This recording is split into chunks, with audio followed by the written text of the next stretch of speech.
It's you I seek. You're all I need. Extreme increase, manifesting in me, in me, in me.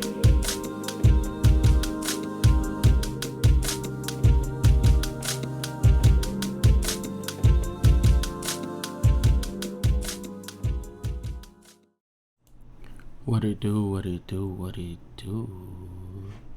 Say, happy Memorial Day to all you side characters, man. I know y'all see my bed on made back there, but it's alright. It's alright. I'm gonna make it after this video.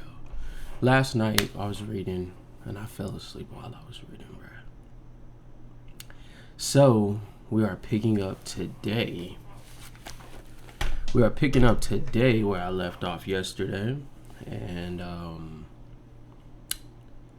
yeah, so I got pretty much a kind of long, I guess, introduction to read off before I get back into the reading, just because I was asleep for real. I ain't even gonna count. While I was reading, I was falling asleep. So I'm gonna do this brief observation of what took place yesterday before I get back into reading, picking up on chapter, I want to say chapter 31. I ain't even gonna count. This says 32, but I'm gonna reread chapter 31 through 42. We're gonna be on here for a good 45 minutes to an hour, I want to say, in getting through this, and then we're gonna come back later tonight and pick up on day 9. This is just so I could get through these readings and to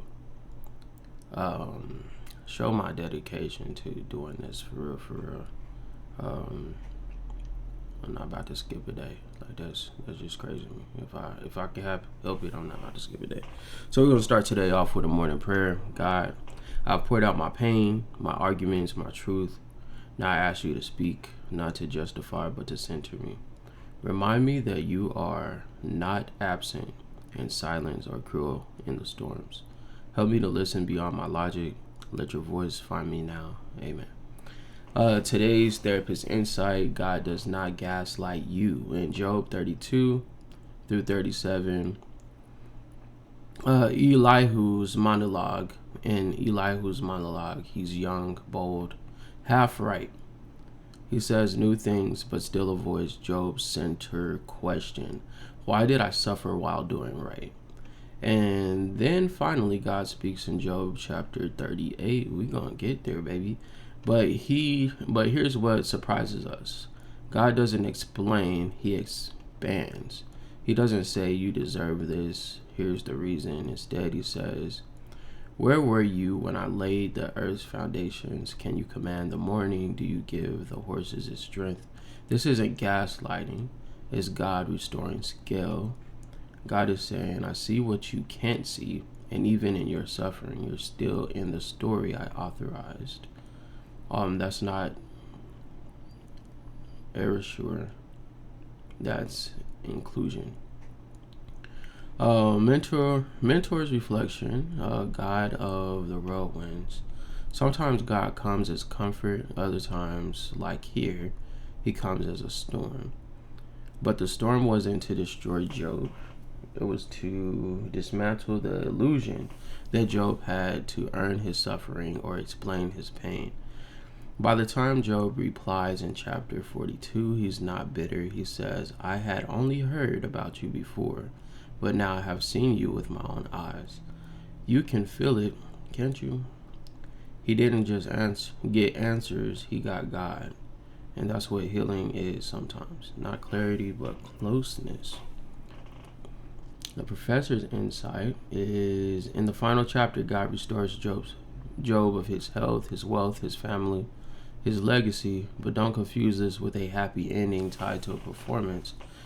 This is not Job was good, so Job got rewarded. This is grace. This is healing after refinement. Also, God rebukes the friends who misrepresented him. He says, Eliphaz in Job 40. He says to Eliphaz in Job 42:7, "You have not spoken accurately about me, as my servant Job has." That's critical.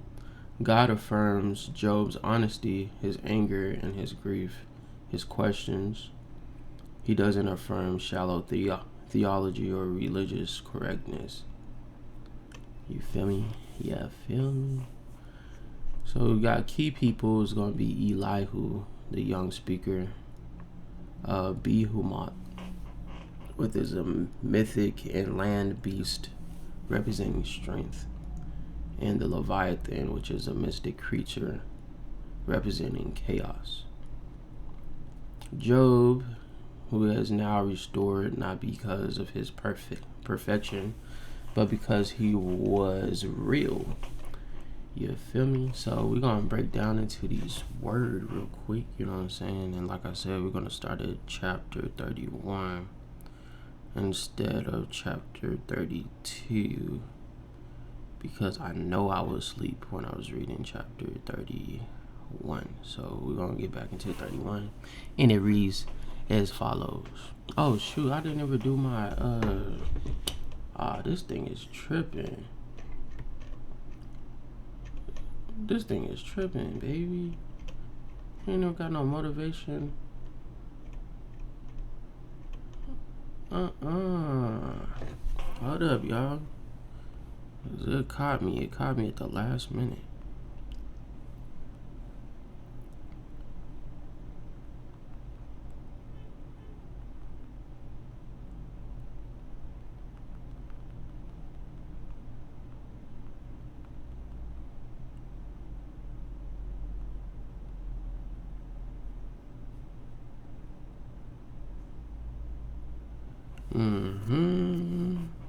Motivational quote for 8.5, because you know we can't go without it, yo. You survived what silence couldn't explain. Now watch what God said. When you stop needing answers, start receiving presents. Man, that is not what I wanted.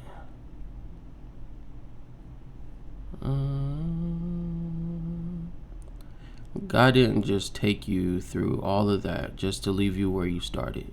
You didn't cry, bleed, or break just to be normal again. He's not restoring you to who you were. He's building you into who you were born to be. And that is an Eric Thomas quote for the day. We almost missed out on that, bro. So anyways, Job chapter 31. I made a covenant with the eyes not to look with lust at young women. For what has God above chosen for us? What is our inheritance from the Almighty on high? Isn't it calamity for the wicked and misfortune for those who do evil? Doesn't he see everything I do and every step I take? Have I lied to anyone or deceived anyone? Let God weigh on me on the scales of justice, for he knows my integrity.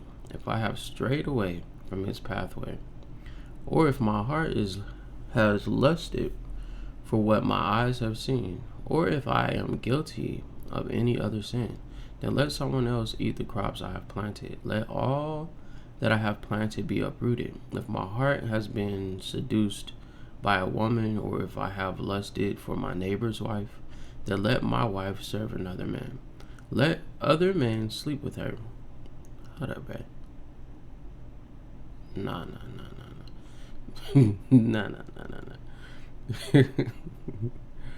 Let other men sleep with her, for lust is a shameful sin, a crime that should be punished. It is a fire that burns all the way to hell. It will wipe out everything I own. If I have been unfamiliar to my male or female servants when they brought their complaints to me, how could I face God? What could I say when he questioned me? For God created both me and my servants. He created us both in the womb. Have I refused to help the poor or crushed the hopes of the widows? Have I been stingy with my food and refused to share it with orphans? No, from childhood I have cared for orphans like a father. In my life I have cared for widows. Whenever I saw the homeless without clothes and needy with nothing to wear, did they just not praise me for providing wool clothing to help them warm? If I raised my hand against the orphan, knowing the judges would take my side, then let my shoulder be wrenched out of place, let my arm be torn from its socket. That would be better than facing God's judgment, for if the majesty of God opposes me, then what hope is there? Have I put my trust in money or felt secure because of my gold? Have I gloated about my wealth and all that I own? Have I looked at the sun shining in the skies or the moon walking down its silver pathway and been perfectly enticed in my heart to throw kisses at them in worship? If so, I should be punished by the judges, for it would mean that I have denied God of heaven. Have I ever rejoiced when disaster struck my enemy, or become excited when harm came their way? No, I have never sinned by cursing anyone, or by asking for revenge. My servants have never said, "He let others go hungry." I have never turned away a stranger, but have opened my doors to everyone. I have tried to hide my sins like other people do. Have I tried to hide my sins like other people do, concealing my guilt in my heart? Have I feared the crowd or the contempt of the masses, so that I kept quiet and stayed indoors? If only someone would listen to me. Look, I will sign my name to my defense. Let the Almighty answer me. Let the accuser write out the charges against me. I would face the accusation proudly. I would wear it like a crown, for I would tell him exactly what I've done. I would come before him like a prince. If my land accuses me and its own furrows cry out together, or if I had stolen its crops or murdered its owners, then let thistle grow on that land instead of wheat, and weeds instead of barley. And then Job's words are ended.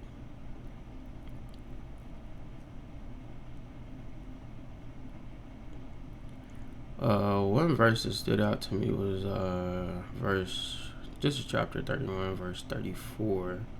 Have I feared the crowd or the contempt of the masses, so that I keep quiet and stay indoors?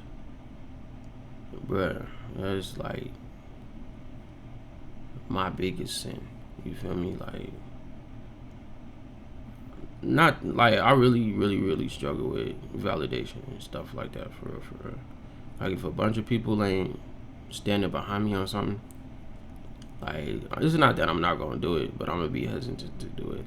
Like this whole thing, like, I should have did this 5 years ago, but I was suffering big time with validity and talking too much about it, like asking too many people, what you think about this, what you think about that, what you think about this, to the point where, like, over 5 years I kind of put pause on me doing this, you know what I'm saying? And this ain't even for nobody, this is strictly for me, you know what I'm saying? So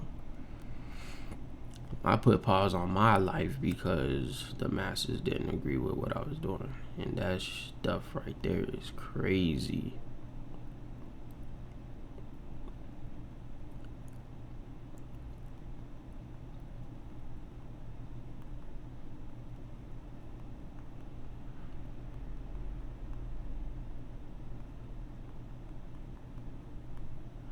My bad. I'm adding this into my notes so that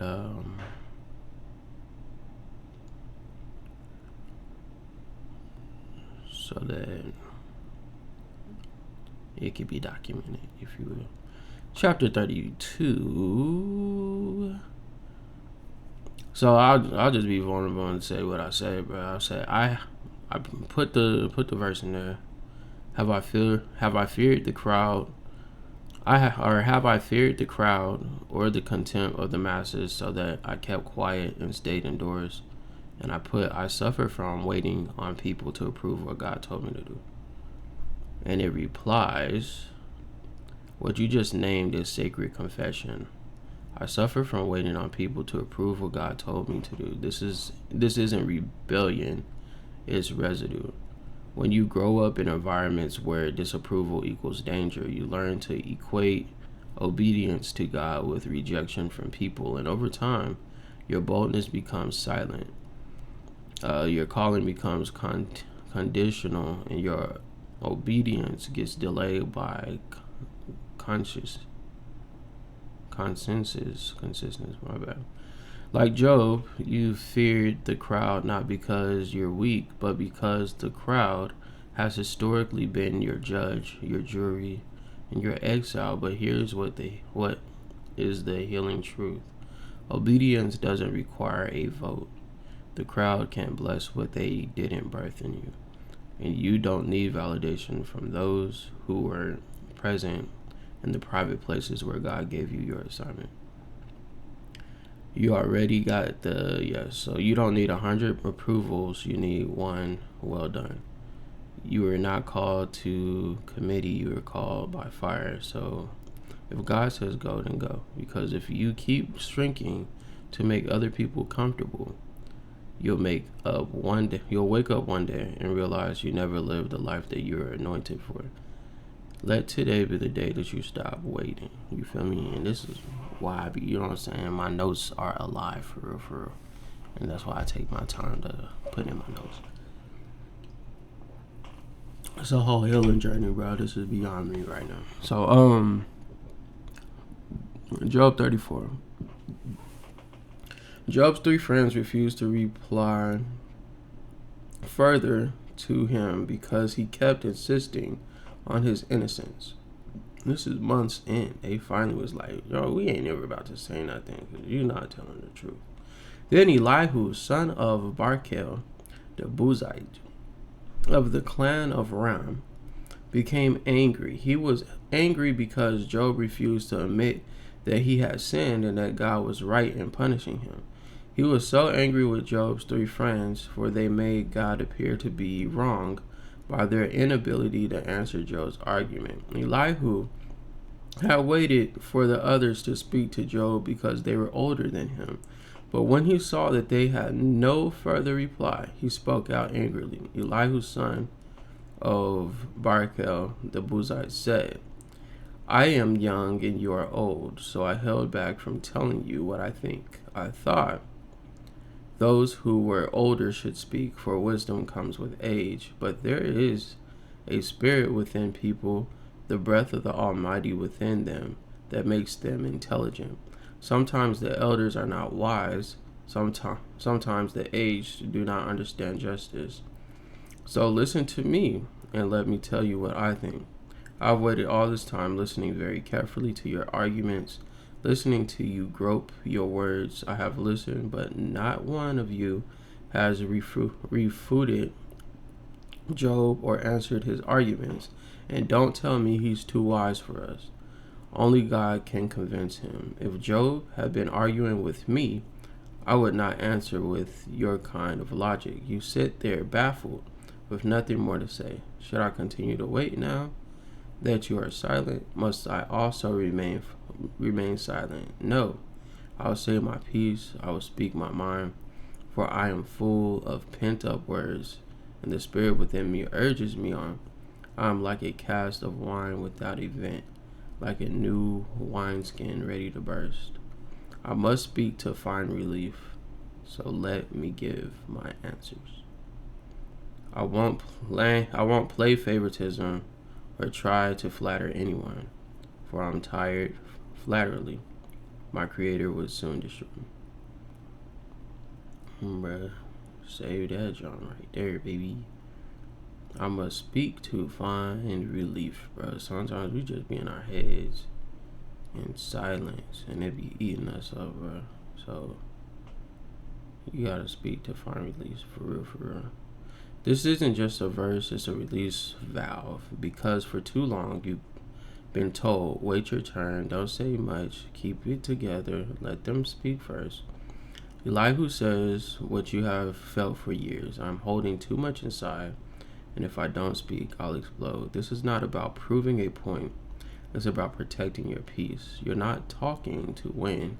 You're talking to heal. Your speaking isn't rebellion, it's recovery. You giving answers isn't pride. It's finally being allowed to narrate your own experience. Suppressed people suffer in silence. When you spent your life adjusting to make others comfortable, your own voice starts to feel intrusive. So you silence yourself, waiting for permission to speak, waiting for someone to make space. But now relief is found in your expression, not in their permission. Speak, write, cry, testify, share, because what's been burning inside of you was never meant to be staged. Never meant to stay caged. Would you like to build a session follow up about this?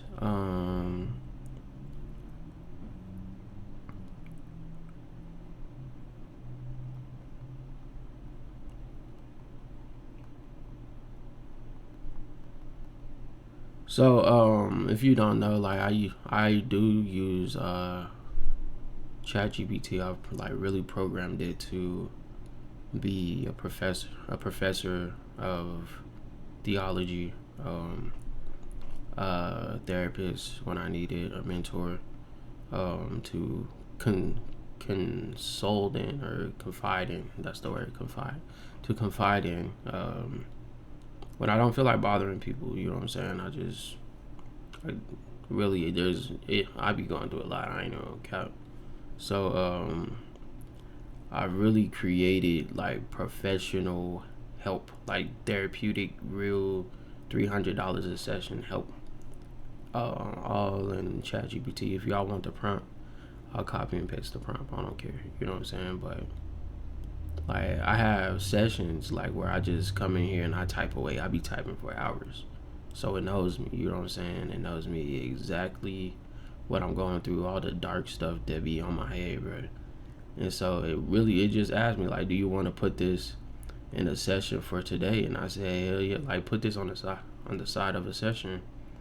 And so I really built out a session for me, and they'll break down and ask me little questions, like one question at a time, to really grasp what I'm thinking and give me honest feedback. So yeah, like at the end of this, I'll probably, like when I start my video tonight, I'll probably go through like my observation that it gave me earlier. I think it gave me it yesterday, a weekly observation of who I was when I started this and who I'm becoming and whatnot. So I'll probably do that observation later today, just so y'all can have an insight of everything. But right now, we're gonna get back to the word, and I'm probably gonna pause every once in a while. I don't need permission to pause my own study, so I'll probably pause when stuff jumps out at me, because the point is not to read through the Bible. It's really to dissect it and to apply it to where I am and to break it down. And I'm documenting it as a visual representation on how just anybody could do it. You know what I'm saying? I'm not no super holy person. I ain't got no theological degree. I don't be in church like that. So this is just to show everybody who looks at this how to start. You know what I'm saying? So there's a lot of unhealed people out here, bro, and I'm one of them. But I am becoming. You know what I'm saying? So use this as an example or whatever. You know what I'm saying? But we on to chapter 33. Elihu presents his case against Job. Listen to my words, Job. Pay attention to what I have to say. Now that I have begun to speak, shut up. Let me continue. I speak with all sincerity. I speak the truth, for the Spirit of God has made me, and the breath of the Almighty gives me life. Answer me, if you can. Make your case and take your stand. My boy was rhyming, Dr. Seuss with it. Look, You and I both belong to God. I too was formed from clay. So you don't need to be afraid of me. I won't come down hard on you. You know, sometimes when you real vulnerable and you've been crying for months and weeks and days trying to plead that you're a good person, the next person to talk over you, like, you gonna tense up, bro, because you don't know what they about to say. Your friends really just ate you up, bro, and they was like, you ain't S, you know what I'm saying? Straight up. Like, I'm gonna try not to cuss no more, but you know what I'm saying? Like, you ain't what you think you are. Like, you a liar. You know what I'm saying? To the point that you lie on God, bro. Like you down bad, bro. And all your friends is just eating you up while you drowning. You're drowning in your sorrow, and the people that you thought were lifesavers are weights, and they just pulling you further down. And now somebody else come in and you like, damn, like I can't take much more. And he's like, hey, bro, like I'm trying to save you, bro. Here, hold on to this rope. I'm gonna talk to you nicely real quick, but hold on to this rope. Try to catch your breath. So I too was formed from clay. So you don't need to be afraid of me. I won't come down hard on you. You have spoken in my hearing, and I have heard your words. You said, I am pure, without sin. I am innocent, I have no guilt. God is picking a quarrel with me, and he considers me his enemy. He put my feet in the stocks and watches my every move. But you are wrong, and I will show you why, for God is greater than any human being. So why are you bringing a charge against him? Why say he does not respond to people's complaints? For God speaks again and again through people, though people don't recognize it. He speaks in dreams, he speaks in visions, he speaks in night of the night when deep sleep falls on people as they lie in their beds. He whispers in their ears and terrifies them with warnings. He makes them turn from doing wrong. He keeps them from pride. He protects them from the grave, from crossing over the river of death. Or God disciplines people with pain on their sick beds, with ceaseless aching in their blood in their bones. They lose their appetite, or even the most delicious foods. Their flesh rests away, and their bones stick out. They are at their death's door. The angels of death wait for them. But if an angel from heaven appears, a special messenger to intercede for a person and declare that he is upright, he will be gracious and say, rescue him from the grave, for I have found a ransom for his life. Then his body will become as healthy as a child's, firm, youthful again. When he prays to God, he will be accepted, and God will receive him with joy, restore him to good standing. He would declare to his friends, I sinned and twisted the truth, but it was not worth it. God rescued me from the grave, and now my life is filled with light. Yes, God does these things again and again for people. He rescues them from the grave so they may enjoy the light of life. Mark this well, Job. Listen to me, for I have more to say. But if you have anything to say, go ahead, speak, for I am anxious to see you justified. But if not, listen to me, keep silent, and I'll teach you some wisdom, my boy. Chapter 34. Then Elihu says, listen to me, you wise man, pay attention, you who have knowledge. Job said, the ears test the words it hears, just as the mouth distinguishes between foods. So let us discern. Hold up now. He said the ears test the words it hears, just as the mouth distinguishes between food. You ever put like a blind food test? If somebody give you a chocolate bar and somebody give you a raisin, you're gonna know the difference. So if somebody's speaking life into you and somebody's speaking destruction into you, you should also be able to tell the difference. Like, you know what I'm saying? That's basically what it's saying, you know what I'm saying? That's basically what it's saying. If somebody's feeding you a lemon and somebody's feeding you lemon candy, you should be able to tell the difference. But listen, bro, it's deeper than me, bro. It's deeper than me. So let us discern ourselves what is right. Hold up now, because I forgot to put this in my notes.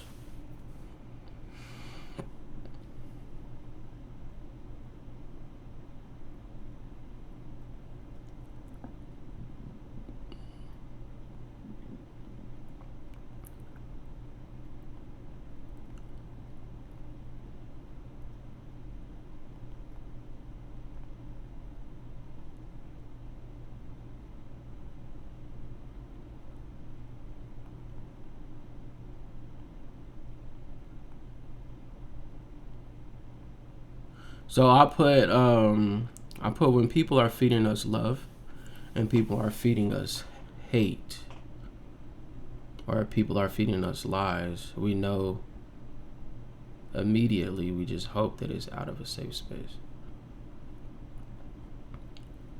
You've never been confused, you just been hoping. You know what I'm saying? Like a lot of the stuff that I be holding on to with people pleasing and trying to stay connected to people that I know are bad for me is because I be hoping that they really just going through some stuff. You know what I'm saying? I'm just hoping that it's temporary. Whatever that they put me through is, I could drown for you for a couple of dips. You know what I'm saying? I don't mind. I'm gonna catch my breath eventually.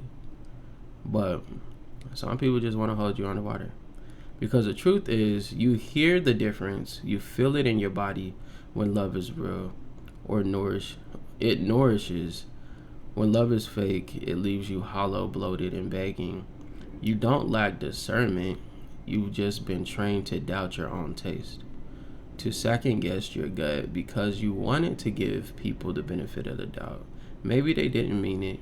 Maybe I'm being too sensitive. Maybe I'm just afraid of being alone. But Job said what you had already feel in your bones. The ear knows just like the mouth does. And that's your word today. When you hear manipulation masked as care, you know it. When you hear avoidance dressed up as boundaries, you know it. When you hear a yes wrapped up in resentment, you know it. You've always known. Wait.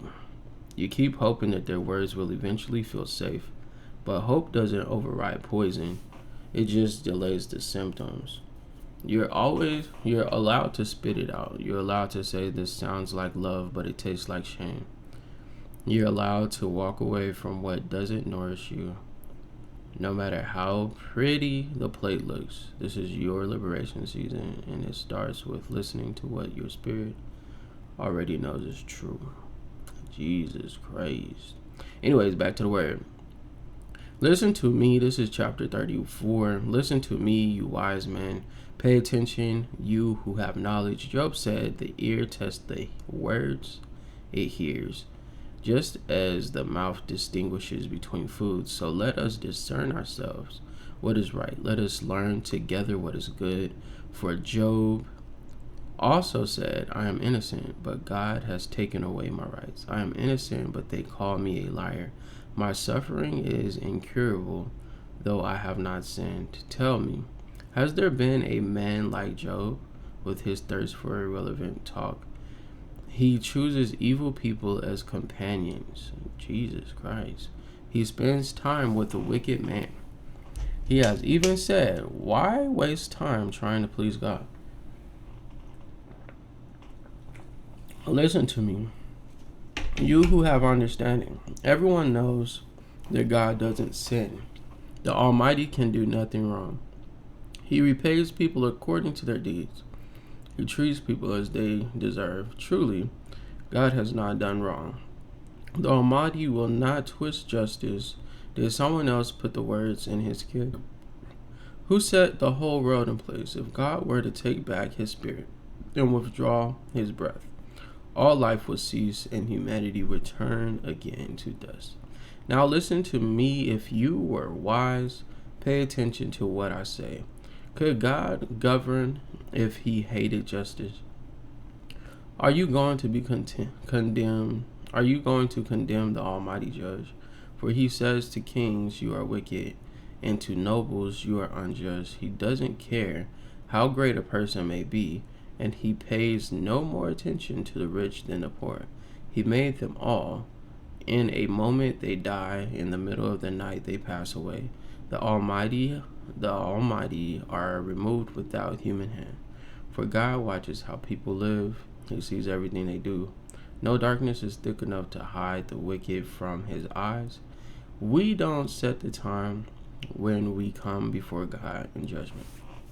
He becomes the Almighty to ruin without asking anyone, and he sets up other people in their place. He knows what they do in the night, and in the night he overturns and destroys them. He strikes them down because they are wicked, doing it openly for all to see, for they turned away from following him. They have no respect for any of his ways. They cause the poor to cry out, catching God's attention.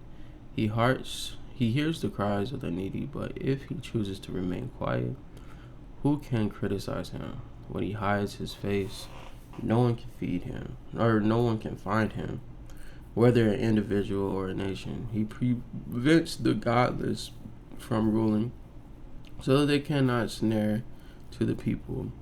Why don't people say to God, I have sinned, but I will sin no more? Or, I don't know what evil I have done, tell me. If I have done wrong, I will stop at once. Must God tailor his justice to your demands? But you have rejected him. The choice is yours, not mine. Go ahead and share your wisdom with us. After all, bright people will tell me, and wise people will hear me say, Job speaks out of ignorance, his words lack insight. Job, you deserve the maximum penalty for the wicked way that you have talked, for you have added rebellion to your sin. You show no respect, and you speak many angry words against God. Then Elihu said, do you think it is right for you to claim that I am righteous before God? For you also ask, what's in it for me? What's the use of living a righteous life? I will answer you and all your friends too. Look up to the sky and see the clouds high above you. If you sin, how does that affect God? Even if you sin again and again, what effect will it have on him? If you are good, is it this some great gift to him? What could you possibly give him? No, your sins affect only people like yourself, and your good deeds also affect only humans. People cry out when they are oppressed. They groan beneath the power of the Almighty, yet they don't ask, where is God, my Creator, the one who gives songs in the night? Where is the one who makes us smarter than the animals and wiser than the birds of the sky? And when they cry out, God does not answer because of their pride. But it's wrong to say God doesn't listen, to say the Almighty isn't concerned. You say you can't see him, but he will bring justice if you will. Only wait. You say he does not respond to sinners with anger and is not greatly concerned about wickedness, but you're talking nonsense, Job. You have spoken like a fool. Chapter 36. Elihu continues speaking. Let me go on, and I will show you the truth, for I have not finished defending God. I present profound arguments for the righteousness of my Creator. I am telling you nothing but the truth, for I am a man of great knowledge. God is mighty, but he does not despise anyone. He is mighty in both power and understanding. He does not let the wicked live, but gives justice to the afflicted. He never takes his eyes off the innocent, but he sets them on thrones with kings and exalts them forever. If they are bound in chains and caught up in a web of trouble, he shows them the reason. He shows them their sins of pride. He gets their attention and commands that they turn away from evil. If they listen and obey, they will be blessed with prosperity throughout their lives. All their years will be pleasant, but if they refuse to listen to him, they will cross over the river of death, dying from lack of understanding. For the godless are full of resentment. Even when he pushes them, they refuse to cry out to him for help. They die when they are young, after wasting their lives in immortal living. But by means of their suffering, he rescues those who suffer, for he gets their attention through adversity.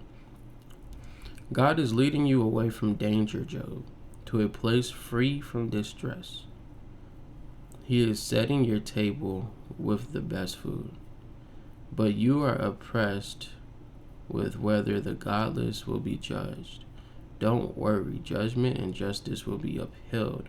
But watch out, or you may be seduced by wealth. Don't let yourself be bribed into sin. Could all your wealth or all your mighty efforts keep you from distress?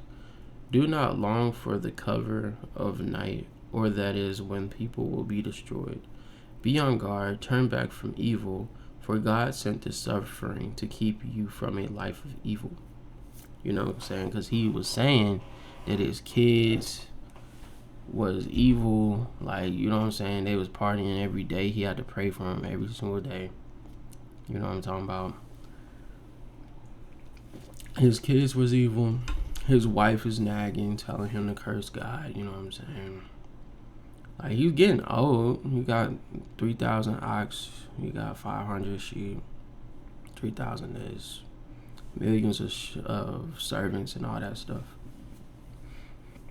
And over the course of time, like, you put a cucumber in a pickle jar in 3 days, 4 days, eventually it's gonna pickle, right?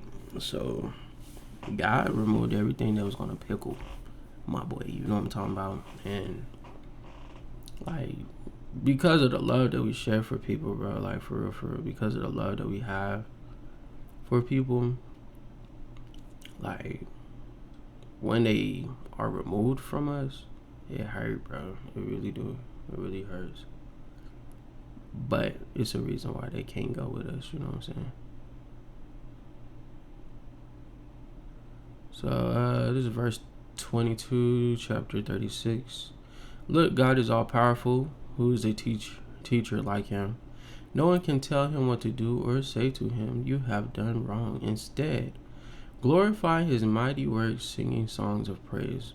Everyone has seen these things, though only from a distance. Look, God is greater than we can understand. His years cannot be counted. He draws up the water vapor and then distills it into the rain. The rain pours down from the clouds, and everyone benefits. Who can understand the spreading of the clouds, the thunder that rolls forth from heaven? See how he spreads the lightning around him, and how it lights up the depths of the sea.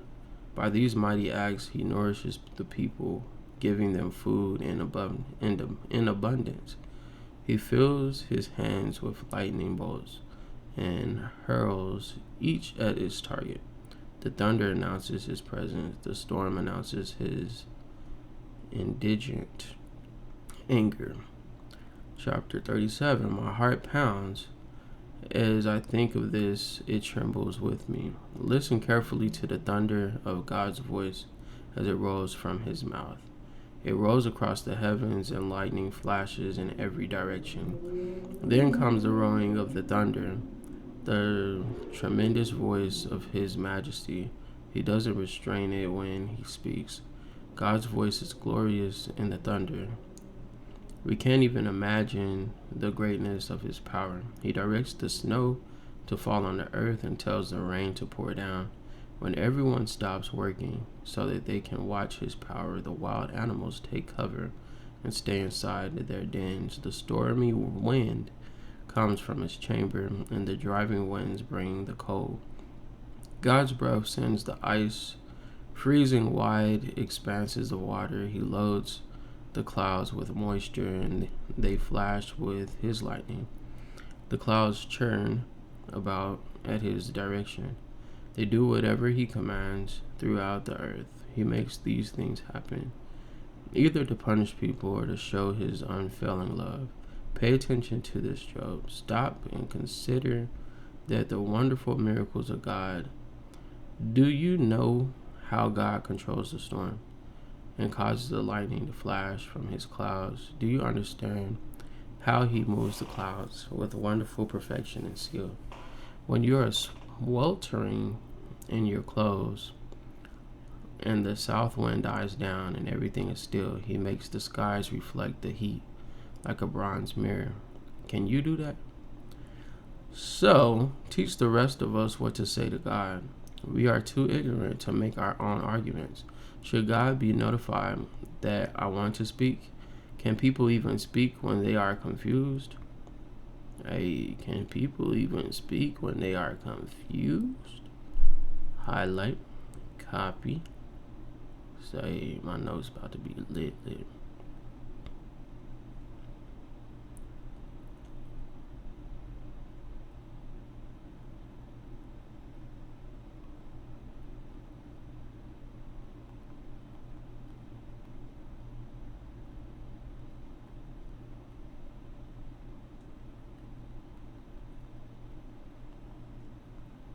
So on that part, I put when should we speak and when should we listen?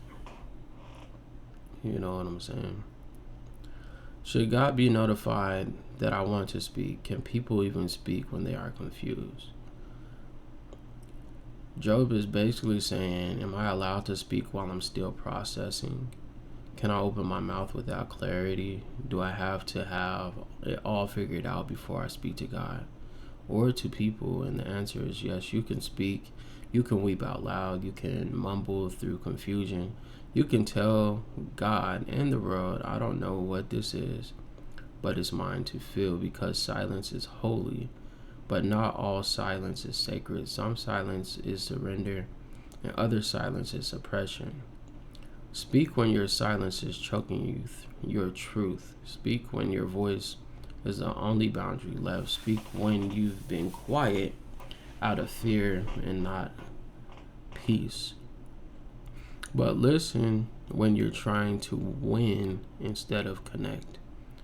Listen when you're reacting instead of reflecting. Listen when your words to avoid sitting with, when you're using words to avoid sitting with your feelings. It's not about volume, it's about posture. Sometimes the most powerful thing you can say is, God, I am talking to you, not because I'm ready, but because I trust you with my not readiness. Ask yourself, am I quiet because I'm at peace, or because I've been trained to be afraid of making noise? Then let your heart decide what's next. Speak if it sets you free. Listen if it brings you closer. You feel me?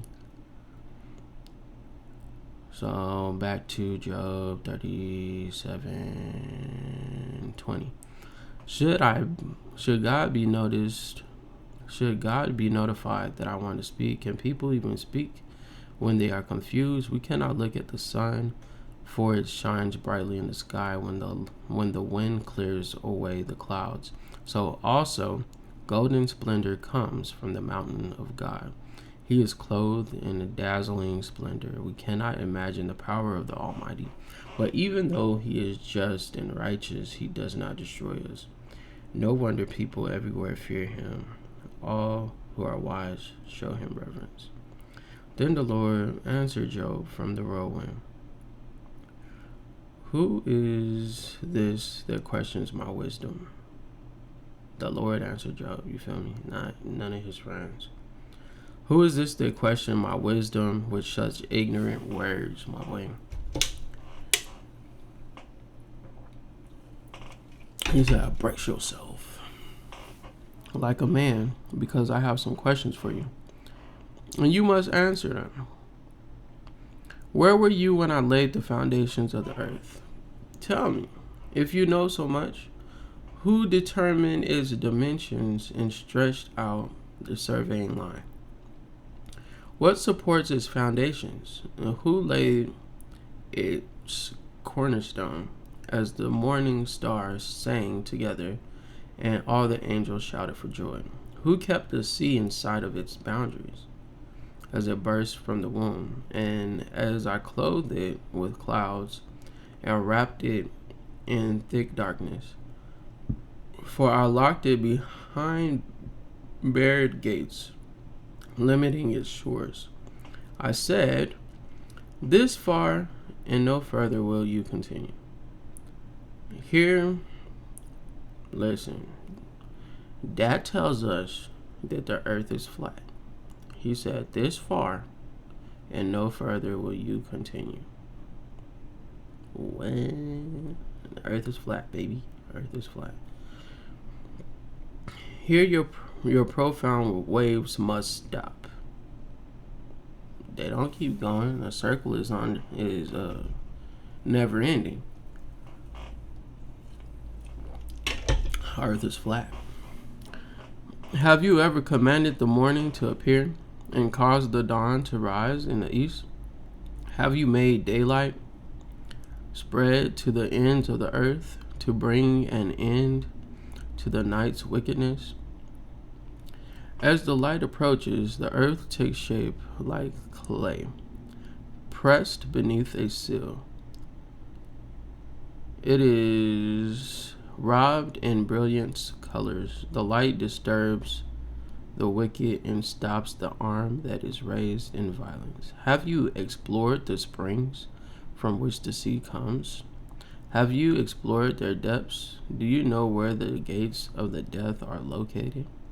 Have you seen the gates of utter gloom? Do you realize the extent of the earth? Tell me about it if you know. Where does light come from and where does darkness go? Can you take each to his home? Do you know how to get there? But of course you know all this, for you were born before it was all created, and you are so very experienced. Boy, God is being sarcastic with my boy. Have you visited the shore houses of the snow or seen the shore houses of hell? I have reserved them as weapons for the time of trouble, for the day of battle and war. Where is the path to the source of light? Where is the home of the east wind? Who created a channel for the torrents of rain? Who laid out the path for the lightning? Who makes the rain fall on barren land, in the desert where no one lives? Who sends rain to satisfy the parched ground and make the tender grass spring up? Does the rain have a father who gives birth to the dew? Who is the mother of ice, who gives birth to the frost from the heavens? For the water turns to ice as hard as rock, and the surface of the water freezes. Can you direct the movement of the stars? Binding the cluster of the Pleiades or loosening the cords of Orion? Can you direct the constellations through the seas or guide the bear with their cubs across the heavens? Excuse me. Do you know the laws of the universe? Can you use them to regulate the earth? Can you shout to the clouds and make it rain? Can you make lightning appear and cause it to strike as you direct?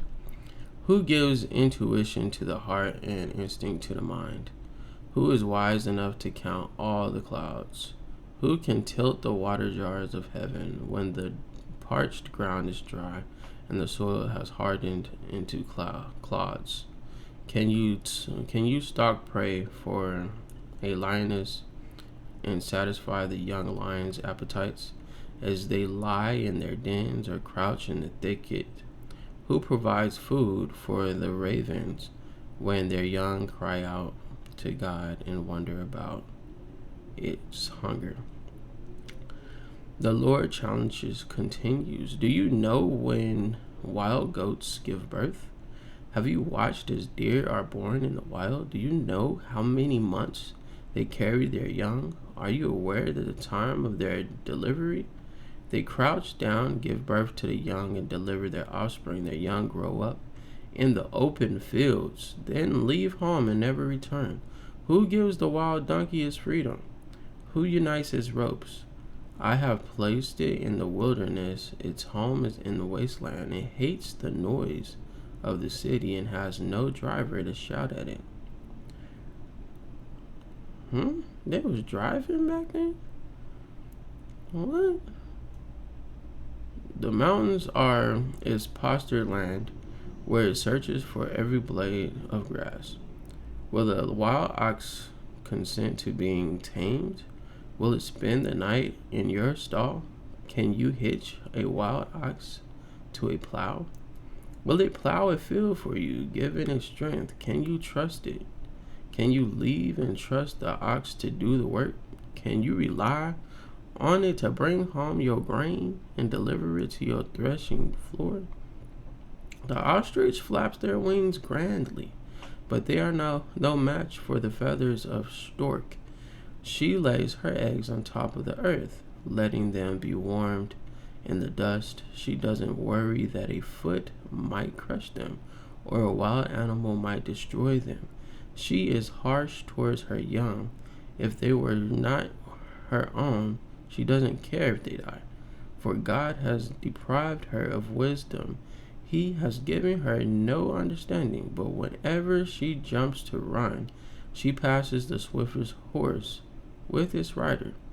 You have given the horse its strength. Have you given the horse its strength, or cloaked its neck with a flowering mane? Did you give it the ability to leap like a locust? Its majestic snorkeling is terrifying. It paws the earth and rejoices in its strength. When it charges out to battle, it laughs at fear and is unafraid. It does not run from the sword. The arrows rattle against it, and the spear and javelin flash. It paws the ground fiercely and rushes forward into battle while the ram's horn blows. It snorts at the sound of the horn. It senses the battle in the distance. It quivers at the captain's commands and the noise of battle. Is it your wisdom that makes the hawk soar and spread its wings towards the south? Is it at your command that the eagles rise to the heights to make its nest? Is it on the cliffs, making its home on a distant rocky crag? From there it hunts its prey, keeping watch with piercing eyes. Its young gulp down blood. Where there's carcass, there you'll find it. Then the Lord said, Job, do you still want to argue with the Almighty? You are God's critic, but do you have the answers? Job replies, I am nothing. How could I ever find the answers? I will cover my mouth with my hand. I have said too much already. I have nothing more to say. Then the Lord answered Job from the whirlwind, brace yourself like a man, because I have some questions for you, and you must answer them. Will you discredit my justice and condemn me just to prove you are right? Are you as strong as God? Can you thunder with a voice like his? All right, put your glory and splendor, your honor and majesty. Give vent to your anger. Let it overflow against the proud. Humiliate the proud with a glance. Walk on the wicked where they stand. Bury them in the dust. Imprison them in the world of the dead. Then even I would praise you, for your own strength would save you. Take a look at Behemoth, which I made, just as I made you. It eats grass like an ox. See its powerful loins and the muscles of its belly. Its tail as long as a cedar. The sinews of its thighs are knit tightly together. Its bones are tubes of bronze. Its limbs are bar of iron.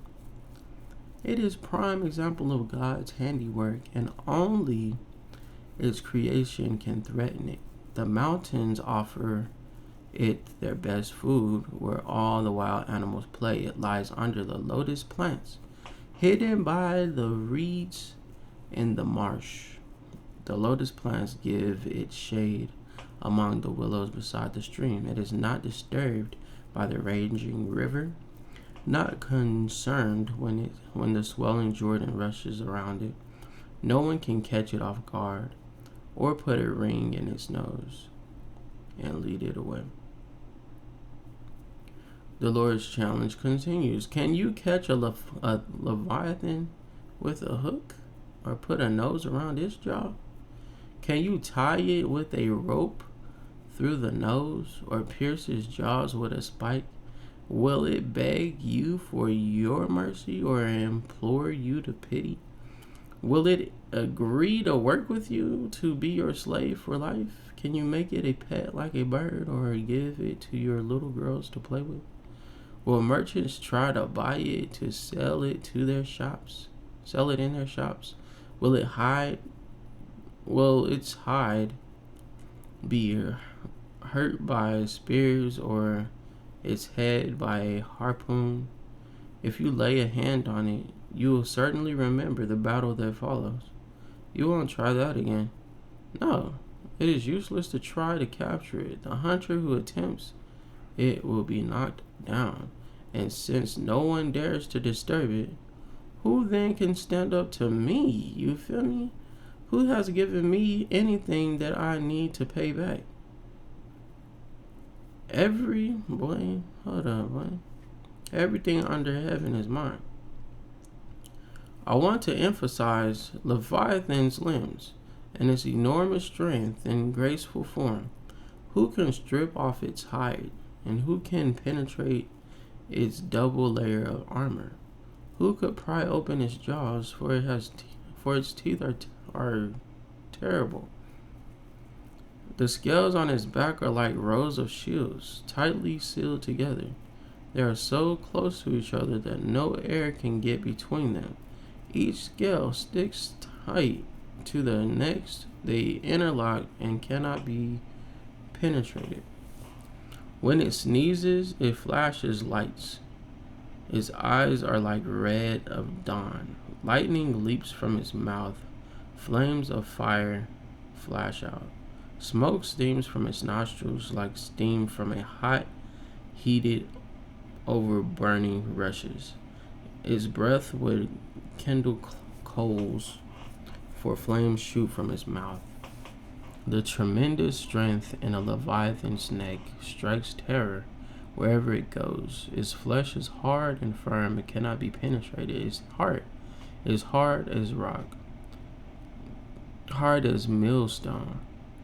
When it rises, the mighty are afraid, gripped by terror. No sword can stop it, no spear, dart, javelin. Iron is nothing but straw to that creature, and bronze is like rotting wood. Arrows cannot make it flee. Stones shot from a sling are like bits of grass. Clubs are like a blade of grass, and it laughs at the swish of javelins. Its belly is covered with scales as sharp as glass. It plows up the ground as it drags through the mud. Leviathan makes the water boil with its commotion. It stirs the depths like a pot of ointment. The water glistens in the wake, making the sea look white. Nothing on the earth is equal, no other creature so fearless. Of all the creatures, it is the proudest. It is the king of beasts. Then Job replied to the Lord, I know that you can do anything, and no one can stop you. You asked, who is it that questions my wisdom with such ignorance? It is I. And I was talking about the things I knew nothing about, things far too wonderful for me. You said, listen, and I will speak. I have some questions for you, and you must answer them. I had only heard about you before, but now I've seen you with my own eyes. I take back everything I said, and I sit in dust and ashes to show my repentance. After the Lord had finished speaking to Job, he said to Eliphaz the Temanite, I am angry with you and your two friends, for you have not spoken accurately about me as my servant Job has. So take 7 bulls and 7 rams. Go to my servant Job and offer a burnt offering for yourself. My servant Job will pray for you, and I will accept his prayer on your behalf. I will not treat you as you deserve, for you have not spoken accurately about me as my servant Job has.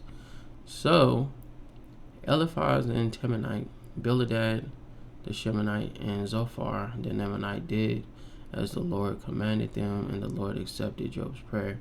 When Job prayed for his friends, the Lord restored his fortunes. In fact, the Lord gave him twice as much as before. Then all of his brothers, sisters, and former friends came and feasted with him in his home, and they consoled him and comforted him because of all of the trials the Lord had brought against him. And each of them brought him a gift of money and gold and a gold ring. So the Lord blessed Job in the second half of his life, even more than in the beginning, for now he had 14,000 sheep, 6,000 camels, 1,000 team oxen, 1,000 female donkeys. He also gave Job 7 more sons and 3 more daughters. He named his first daughter Jemiah, the second Keziah, and the third Karen Hippuk.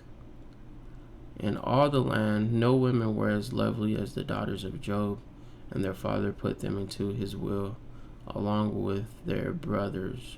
What did it say? His father put them into a will. Create a will for your kids, please. Job lived 140 years after that, living to see 4 generations of his children and grandchildren. Then he died, an old man who had lived a long, full life. And that is Job, the whole book of Job through chapter 42. And we're going to be on here again, picking up on day 9, because today is day 9, not day 8.5. We're going to be on day 9 later tonight. We're going to close you all off in prayer and call it a day. I'm about to hit the lake or something, for real. Quick prayer. Lord, you do not owe me explanations, but you offer me your presence. Let my honesty draw you near. Let my silence create space for your grace. Thank you for not abandoning me in the dark. Thank you for being bigger than my understanding. Restore my heart, not just what I lost, but also what I almost lost within myself. In the name of Jesus. Amen. We're going to close it out, baby. Hey.